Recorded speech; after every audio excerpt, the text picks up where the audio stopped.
আসসালামু আলাইকুম। আশা করি সকলে ভালো আছেন। আজকের বিষয়টা হচ্ছে যারা যারা রং মিশ্রণ করেন কিন্তু রঙের বিষয়টা ভালো করে বুঝেন না কিভাবে কালার মিশ্রণ করতে হয়, আজকে আমি সেটার পদ্ধতির মধ্যে একটু সিম্পলি দেখাবো আপনাদের।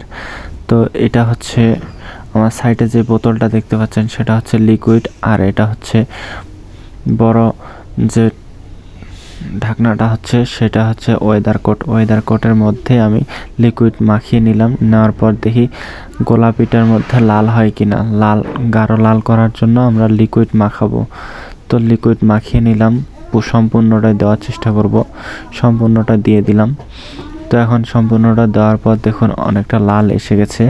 এখন যদি আমি সঠিকভাবে নাড়াচাড়া করি তাহলে দেখুন এখানে অনেক সুন্দর একটা লাল আবরণ চলে আসবে। তো রংটা গোলাপি ছিল প্রথমে গোলাপি থাকার কারণে এখন লিকুইড মাখাইলাম। মাখানোর পরে এবার একটু নাড়া দিচ্ছি, ভালো করে নাড়া দিতে হবে। নাড়া দিতে দিতে একদম মিক্স করতে হবে, চারদিকে যেন মিক্স থাকে। তারপরে সুন্দরভাবে মিক্স করে নেওয়ার পর আবার কিছুক্ষণ পরে আবার নাড়া দিবেন। দেওয়ার পর অবশ্যই লিকুইড দিয়ে এটাকে গাঢ় করতে হয়। আর যে কোনো রং যদি আপনি গাঢ় করতে চান, ওয়েদার কোটের মধ্যে যে কোনো যদি রং গাঢ় করতে চান তাহলে এইভাবে লিকুইড দিতে হবে। সবুজ লিকুইড আছে, যে কোনো কালারের লিকুইড আছে। তো আপনি যেই কালারের দিতে চান সেই কালারের লিকুইড আছে, সেটার সাথে মিক্স করলে হয়ে যাবে। তো এইভাবে লিকুইড মাখিয়ে লাল করে নিতে পারেন, গাঢ় করে নিতে পারেন সুন্দরভাবে।